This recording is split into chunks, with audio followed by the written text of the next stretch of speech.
स्वागत है आपका हमारे YouTube चैनल पे, जहां हम ऑडियो बुक के माध्यम से आपके सामने समाज में हो रहे अपराध को प्रस्तुत करते हैं।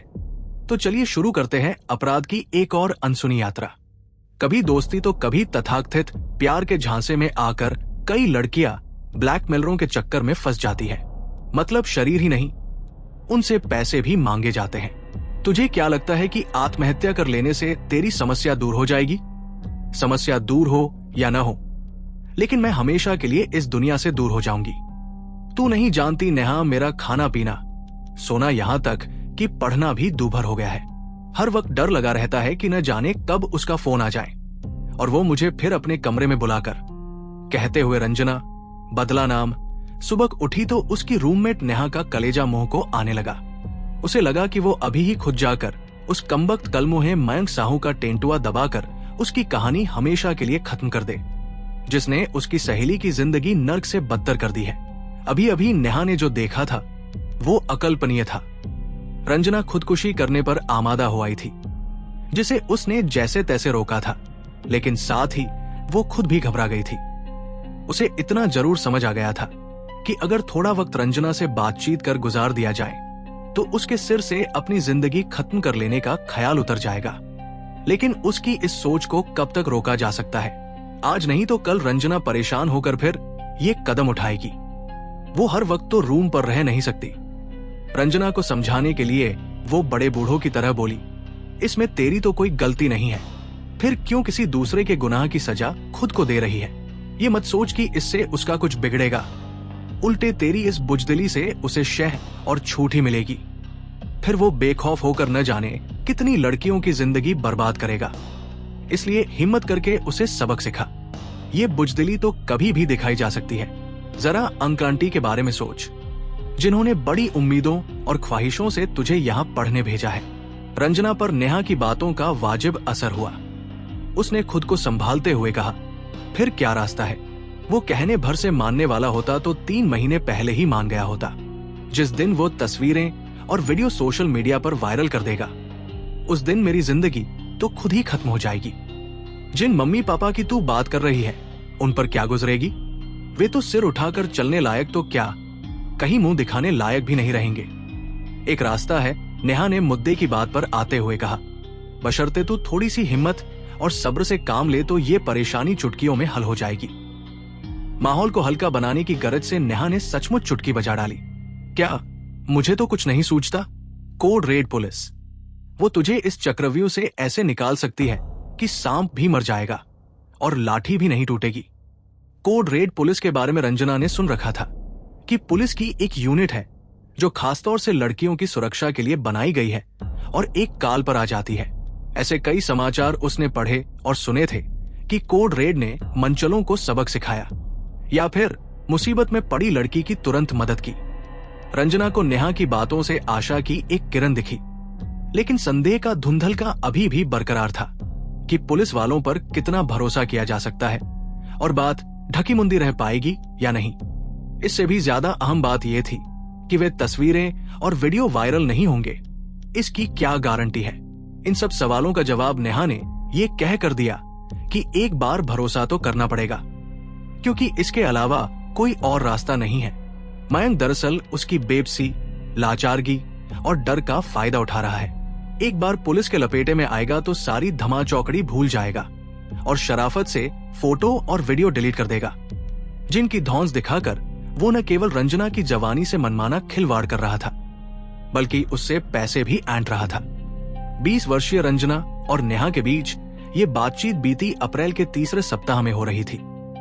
दोनों जबलपुर के मदनमहल इलाके के एक हॉस्टल में एक साथ रहती थी और अच्छी फ्रेंड्स होने के अलावा आपस में कजिन्स भी थी। रंजना यहाँ जबलपुर के नजदीक के एक छोटे से शहर से आई थी और प्रतिष्ठित परिवार से थी। आते वक्त खासतौर से मम्मी ने उसे तरह तरह से समझाया था कि लड़कों से दोस्ती करना हर्ज की बात नहीं है, लेकिन उनसे तयशुदा दूरी बनाए रखना जरूरी है। बात केवल दुनिया की ऊंच नीच समझाने की नहीं, बल्कि अपनी बड़ी हो गई नन्ही परी को आंखों से दूर करते वक्त ढेरों दूसरी नसीहतें देने की भी थी कि अपना ख्याल रखना, खूब खाना पीना, मन लगाकर पढ़ाई करना और रोज सुबह शाम फोन जरूर करना, जिससे हम लोग बेफिक्र रहें। ये अच्छी बात थी कि रंजना को बतौर रूममेट नेहा मिली थी, जो उनकी रिश्तेदार भी थी। जबलपुर आकर रंजना ने हॉस्टल में अपना बोरिया बिस्तर जमाया और पढ़ाई लिखाई और कॉलेज में व्यस्त हो गई। मम्मी पापा से रोज बात हो जाने से वो होम सिकनेस का शिकार होने से बची रही। जबलपुर में उसकी जैसी हजारों लड़कियां थी जो आसपास के इलाकों से पढ़ने आई थी। उन्हें देखकर भी उसे हिम्मत मिलती थी। मम्मी की दी सारी नसीहतें तो उसे याद रहीं, लेकिन लड़कों वाली बात वो भूल गई। खाली वक्त में वो भी सोशल मीडिया पर वक्त गुजारने लगी तो देखते ही देखते फेसबुक पर उसके ढेरों फ्रेंड्स बन गए। व्हाट्सएप और फेसबुक से भी उसे बोरियत होने लगी तो उसने इंस्टाग्राम पर भी अकाउंट खोल लिया। इंस्टाग्राम पर वो कभी कभार अपनी तस्वीरें शेयर करती थी, लेकिन जब भी करती थी तब उसे मयंक साहू नाम के युवक से जरूर लाइक और कमेंट मिलता था। इससे रंजना की उत्सुकता उसके प्रति बढ़ी और जल्द ही दोनों में हाय हेलो होने लगी। यही हाल हेलो होते होते दोनों में दोस्ती भी हो गई। बातचीत में मयंक उसे शरीफ घर का महसूस हुआ तो शिष्टाचार और सम्मान का पूरा ध्यान रखता था। दूसरे लड़कों की तरह उसने उसे प्रपोज नहीं किया था। 20 साल की हो जाने के बाद भी रंजना ने कोई बॉयफ्रेंड नहीं बनाया था, लेकिन जाने क्यों मयंक की दोस्ती की पेशकश वो कबूल कर बैठी, जो हॉस्टल के रूम से बाहर जाकर भी विस्तार लेने लगी। मेल मुलाकातों और बातचीत में रंजना को मयंक में किसी तरह का हल्कापन नजर नहीं आया। नतीजतन उसके प्रति उसका विश्वास बढ़ता गया और ये धारणा भी खंडित होने लगी कि सभी लड़के छिछोरे टाइप के होते हैं। मयंक भी जबलपुर के नजदीक गाडरवारा कस्बे से आया था। ये इलाका अरहर की पैदावार के लिए देश भर में मशहूर है। बातों ही बातों में मयंक ने उसे बताया था कि पढ़ाई के साथ साथ वो एक कंपनी में पार्ट टाइम जॉब भी करता है, जिससे अपनी पढ़ाई का खर्च खुद उठा सके। अपने इस बॉयफ्रेंड का ये स्वाभिमान भी रंजना को रिझा गया था। कैंट इलाके में किराए के कमरे में रहने वाला मयंक कैसे रंजना के इर्द गिर्द जाल बुन रहा था, इसकी उसे भनक तक नहीं लगी। दोस्ती की राह में फूंक फूंक कर कदम रखने वाली रंजना को ये बताने वाला कोई नहीं था कि कभी कभी यूं ही चलते चलते भी कदम लड़खड़ा जाते हैं। इसी साल होली के दिनों में मयंक ने रंजना को अपने कमरे पर बुलाया तो वो मना नहीं कर पाई। उस दिन को रंजना शायद ही कभी भूल पाए, जब वो आगे पीछे का बिना कुछ सोचे मयंक के रूम पर चली गई थी। मयंक ने उसका हार्दिक स्वागत किया और दोनों इधर उधर की बातों में मशगूल हो गए। थोड़ी देर बाद मयंक ने उसे कोल्ड ड्रिंक ऑफर किया तो रंजना ने सहजता से पी ली। रंजना को यह पता नहीं चला कि कोल्ड ड्रिंक में कोई नशीली चीज मिली हुई है, लिहाजा धीरे धीरे वो होश खोती गई और थोड़ी देर बाद बेसुध होकर बिस्तर पर लुढ़क गई। मयंक हिंदी फिल्मों के विलेन की तरह इसी क्षण का इंतजार कर रहा था। शातिर शिकारी की तरह उसने रंजना के कपड़े एक एक कर उतारे और फिर उसके संगमरमरी जिस्म पर छा गया। कुछ देर बाद जब रंजना को होश आया तो उसे महसूस हुआ कि कुछ गड़बड़ हुई है, पर क्या हुई है ये उसे तब समझ में नहीं आया। मयंक ने ऐसा कुछ जाहिर नहीं किया जिससे उसे लगे कि थोड़ी देर पहले ही उसका दोस्त उसे कली से फूल और लड़की से औरत बना चुका है। दर्द को दबाते हुए लड़खड़ाती रंजना वापस हॉस्टल आकर सो गई। कुछ दिन ठीक ठाक गुजरे, लेकिन जल्द ही मयंक ने अपनी असलियत उजागर कर दी। उसने एक दिन जब उस दिन का वीडियो और तस्वीरें रंजना को दिखाई तो उसे अपने पैरों के नीचे से जमीन खिसकती नजर आई। खुद की ऐसी वीडियो और फोटो देखकर शरीफ और इज्जतदार घर की कोई लड़की शर्म से जमीन में धंस जाने की दुआ मांगने लगती। ऐसा ही कुछ रंजना के साथ हुआ। वो रोई, गिड़गिड़ाई, मयंक के पैरों में लिपट गई कि वो ये सब वीडियो और फोटो डिलीट कर दे, लेकिन मयंक पर उसके रोने गिड़गिड़ाने का कोई असर नहीं हुआ। तुम आखिर चाहते क्या हो? थकहार कर उसने सवाल किया तो जवाब में ऐसा लगा मानो सैकड़ों प्राण अजीत, रंजीत, प्रेम चोपड़ा और शक्ति कपूर धूर्तता से मुस्कुरा कर कह रहे हो कि हर चीज की एक कीमत होती है जाने मन। ये कीमत थी मयंक के साथ फिर वही सब अपनी मर्जी से करना जो उस दिन हुआ था। इसके अलावा उसे पैसे भी देने थे।